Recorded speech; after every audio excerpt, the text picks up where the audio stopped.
บุรุษท่านเก่าเกิดเป็นคนลาวต้องใจกล้าต้องอยู่คู่ฟ้ามากเพชรที่หนูหูเฮ็ดหูใสหูเอาใจหูอินดูมีภัยใจสู้คงอยู่เป็นลาวเรื่อยไปพร้อมแล้วจะสู้ลำบากให้หูกันไปบ่นอนตื่นสวยบ่อายหาเงิน1 กีบ1,000 แสนเก็บไว้แน่นอย่าเพิดเพลินทำลายแนวคิดจ่ายเกินบ่ใส่เงินผิดทางกฎหมายกว่าจะได้มาก่อนจะได้มามันอ่อนล้ากายใจเอาเก็บเอาไว้ควรเก็บเอาไว้ดื่มไปเสมออย่าให้โบยบินถ้าบ่อยากยินคำว่าเงินเฟ้อ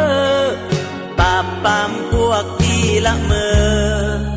เฟ้อฝันน้ำสาดอื่นเขา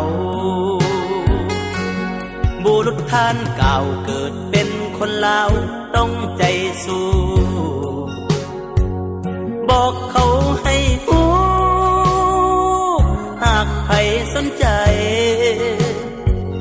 เงินกีบเงินลาวบุรุษของเฮาตั้งชื่อไว้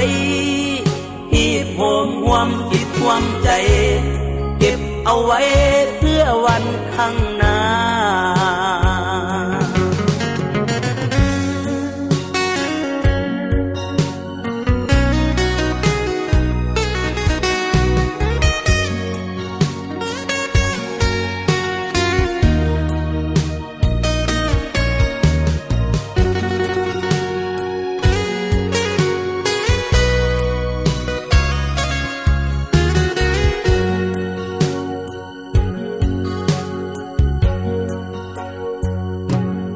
ว่าจะได้มา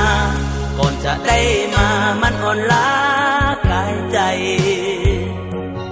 เอาเก็บเอาไว้ควรเก็บเอาไว้ดื่มไปเสมออย่าให้โบยบินถ้าบ่อยากยินคำว่าเงินเฟ้อปราบปรามพวกที่ละเมอ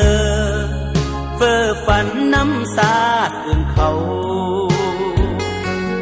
บุรุษท่านเก่าเกิดเป็นคนลาวต้องใจสู้บอกเขาให้หูหากใครสนใจ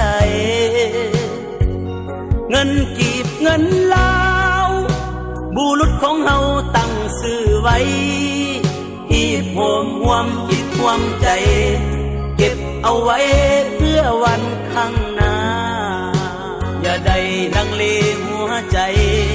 เก็บเอาไว้ด้านไทยเงินเฟ้อสาธารณรัฐก้าวไป